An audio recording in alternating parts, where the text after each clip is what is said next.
Atenção especialistas, é hora de agir.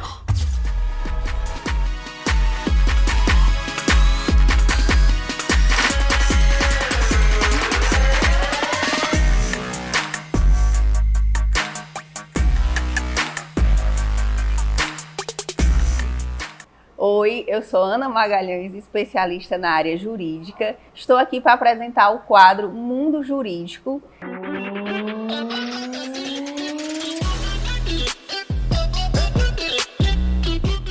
E como minha convidada especialíssima de hoje, eu tenho uma pessoa, uma advogada atuante na área de direito de família e sucessões há mais de 20 anos e uma pessoa muito querida, Mabel Portela. Seja bem-vinda, Mabel. Muito obrigada. Que bom minha estar amiga. com você hoje aqui. Prazer e a honra todo meu estar com você, que é nossa, além de amiga pessoal, é uma referência na área. Bem, eu e Mabel hoje vamos conversar um pouquinho sobre um tema que tem sido muito frequente na nossa prática diária, que é a violência. Mas não a violência doméstica, né? Mas não aquela violência doméstica física. A violência doméstica ela tem diversas formas e é sobre essas outras formas, menos talvez até conhecidas ou entendidas, que nós vamos conversar hoje. Não é, Mabel? Isso. Mabel, como é que tem sido o teu contato, a tua experiência com os clientes que trazem essa demanda? Bem, Ana, como eu já atuo e milito na área do direito de família há mais de 20 anos, realmente me surpreende. Eu acho que em toda a minha carreira, nunca trabalhei com tanta ênfase e em tantos processos e em tantos casos com violência doméstica como agora. É verdade. Né? A gente se pergunta, será que os casos realmente aumentaram? Será que as pessoas estão denunciando mais? Isso. Eu acho que é um pouco de tudo.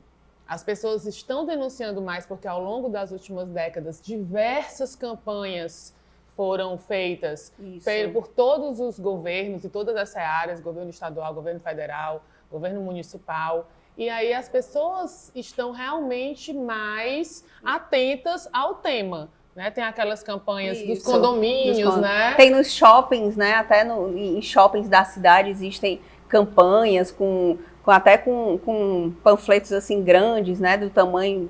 Eu lembro de um shopping que tinha uma campanha que a gente passeava, né, por imagens e fatos que iam explicando os tipos de violência, que é bem interessante. Exatamente. Tem projetos de lei municipais agora que versam sobre aquela campanha de faz o X. O X. Né? Então, realmente, o tema está de conhecimento mais geral. Isso é fato. Mas também é fato que a quantidade numericamente aumentou muito para o nosso entristecimento, né? Porque se a gente espera que a sociedade evolua, a gente espera uma melhora também nesse ponto.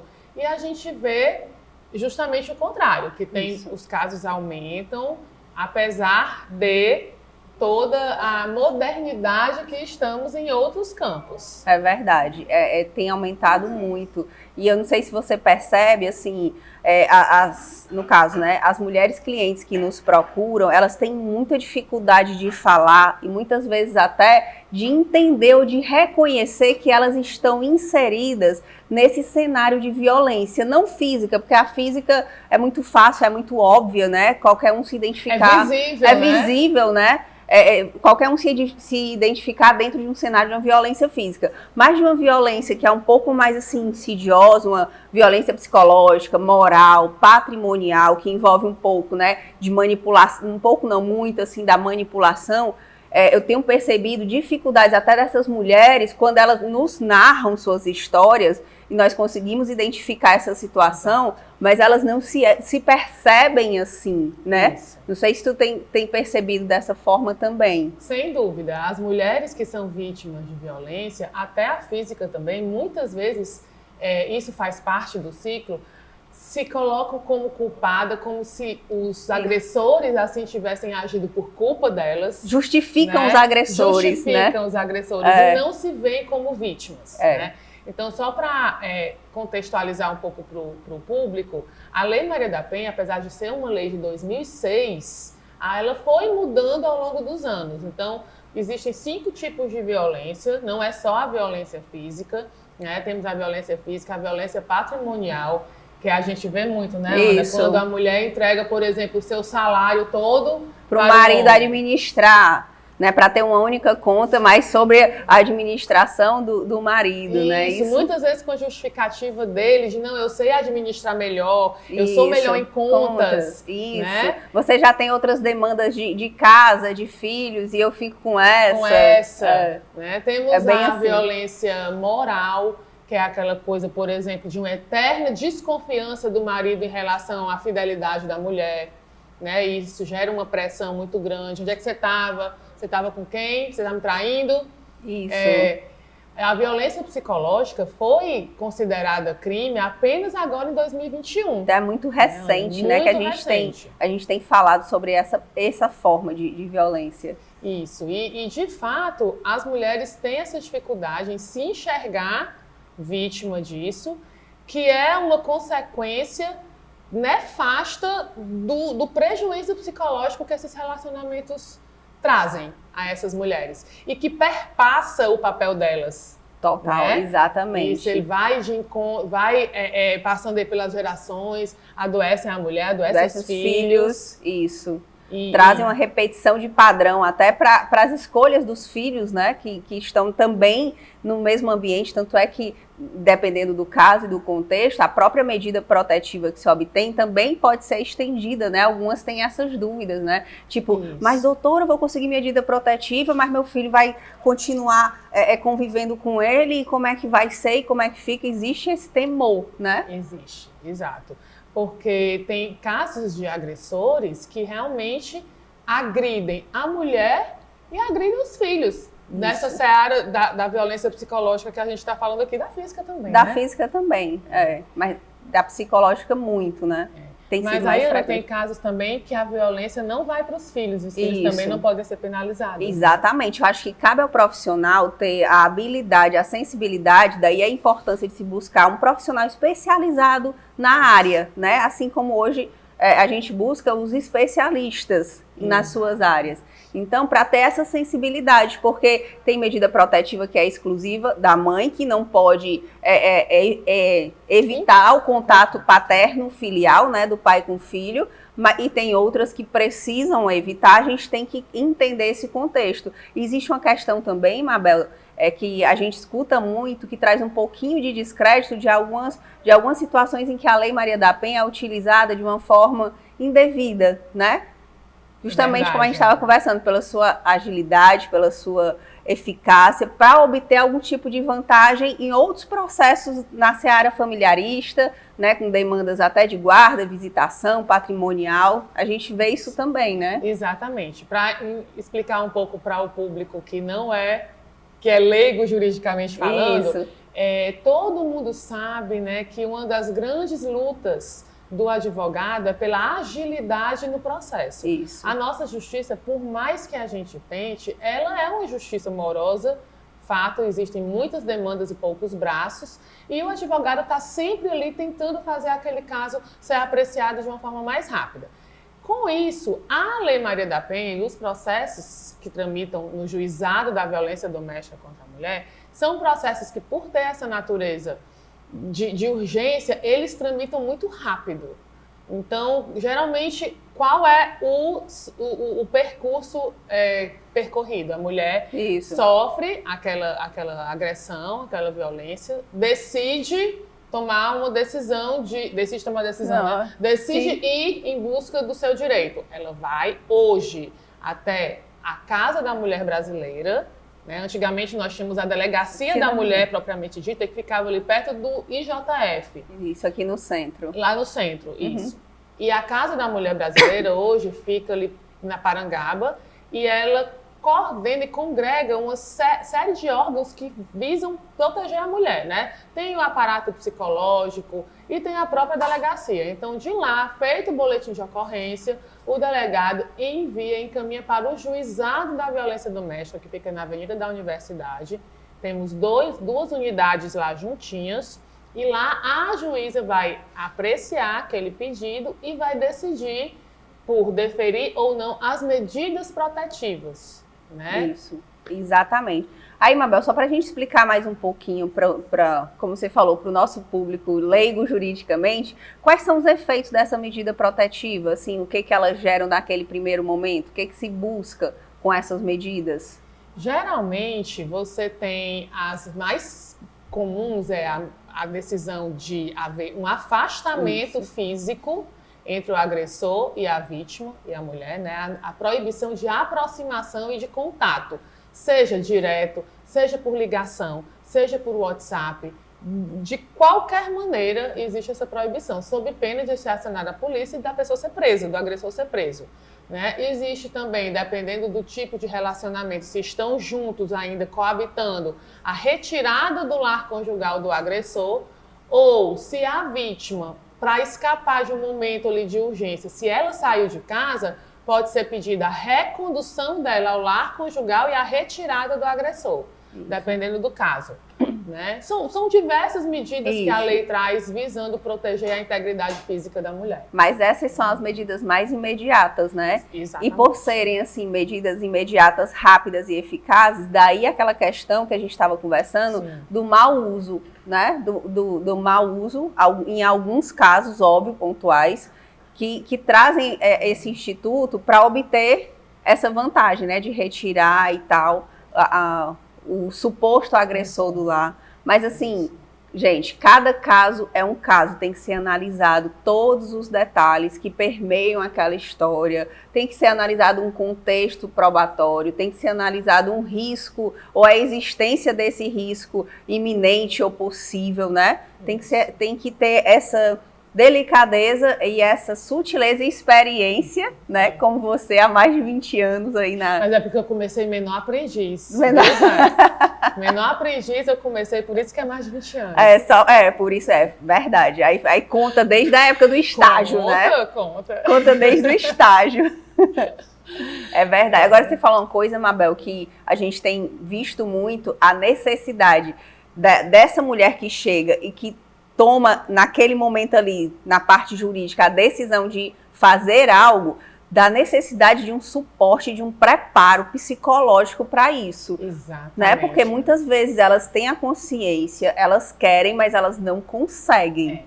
Né? É por isso que na Casa da Mulher Brasileira eles oferecem, mas é claro que nunca é suficiente a tanta demanda. É verdade. Né? São poucos braços, né? São poucos braços, porque puxando um pouquinho para nossa área, brasa para nossa sardinha, a gente acolhe com amor, acolhe com muita compreensão aquele pleito, aquela luta, mas não adianta ela estar munida apenas de uma boa assessoria jurídica se ela não estiver sendo psicologicamente acolhida, também assessorada.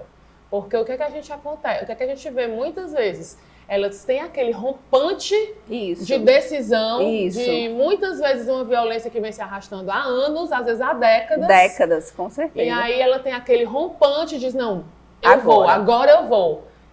E ou não consegue, se dirige ao local e não consegue fazer o registro do boletim de ocorrência, ou registra e desiste.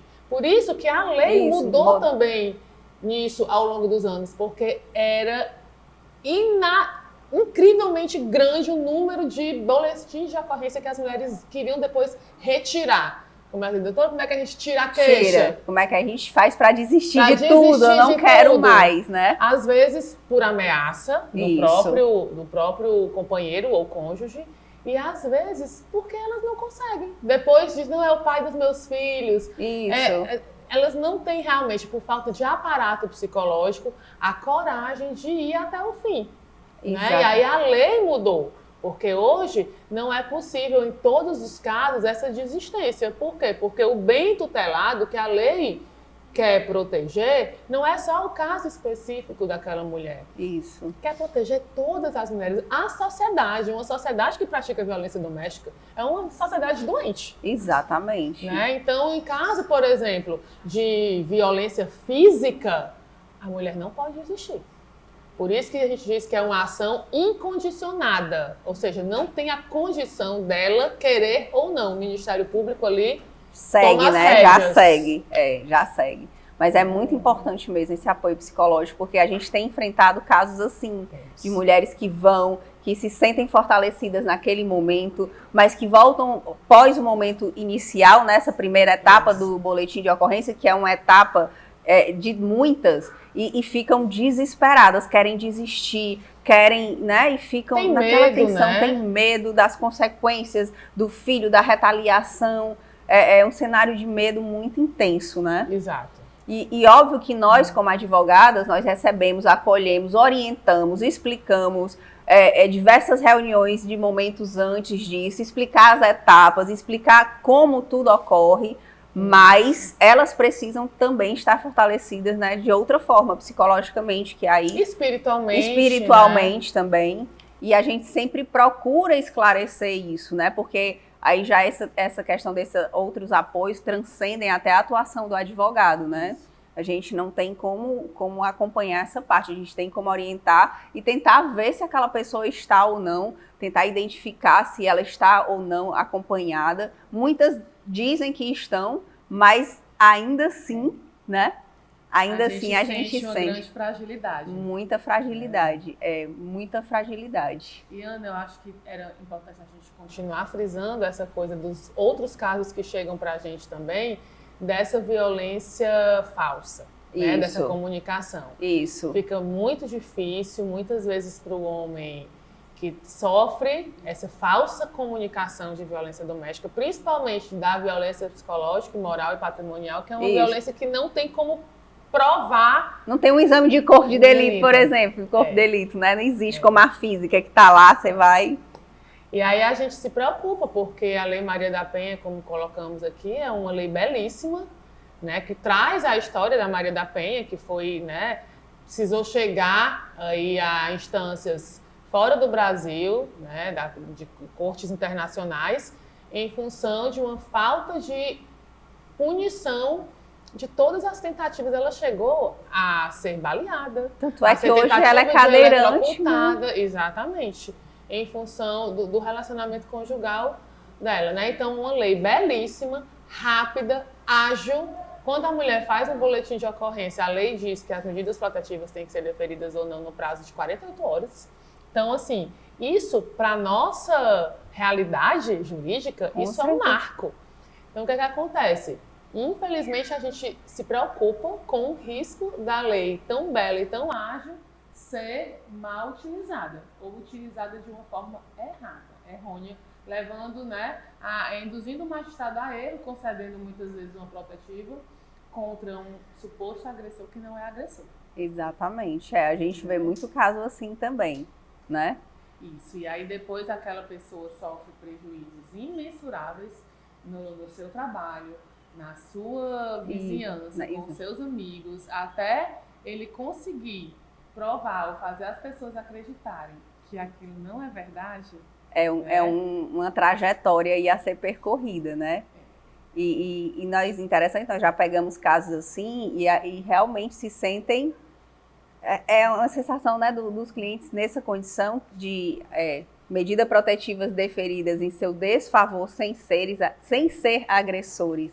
Aí é uma longa trajetória até para se recuperar isso daí. E né? Se sentem muito injustiçados. Injustiçados, esse é o termo. É isso aí. Gente, eu queria agradecer aqui a presença da Mabel. Obrigada, Mabel, por estar aqui presente no nosso programa. O prazer foi todo meu. Sucesso, que Obrigada. Certamente será. Tenho certeza que teremos outros momentos e outros tópicos, assuntos de interesse assim, de todos, né, relevantes aqui no mundo jurídico com você, Mabel. Já está convidada para um outro momento, Ansiosa, um outro assunto. Queria agradecer também aqui a Galeria de Arte Daniele Araújo, que concedeu esse cenário lindo para a gente fazer o nosso programa hoje. Muito obrigada.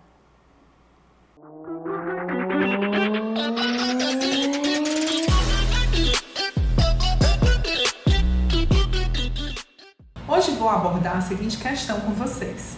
Como um acordo pré-nupcial pode afastar a infidelidade financeira na hora do divórcio? Bom, os nubentes, antes de celebrar o casamento, podem estipular a respeito de seus bens conforme desejarem. A escolha do regime de bens que irá regular qualquer casamento é realizada antes da celebração do mesmo, através de um contrato pré-nupcial. Se o casal não realiza o acordo pré-nupcial, a lei estipula que o regime de bens aplicado será o da comunhão parcial de bens. Todavia, o desejo dos nubentes pode ser diverso e a eles é garantida a possibilidade de determinar algumas regras específicas em relação ao patrimônio do casal, através do contrato pré-nupcial. Ao firmar um acordo para a partilha de bens, você consegue proteger o seu patrimônio e, dependendo do regime escolhido, evita arcar com dívidas particulares provenientes do seu ex-cônjuge, por exemplo. Outro ponto que pode ser previamente combinado pelas partes, através do pacto pré-nupcial, é a participação dos lucros das empresas do cônjuge não sócio. Fato é que esse simples instrumento pode evitar muita dor de cabeça na ocorrência de um possível divórcio.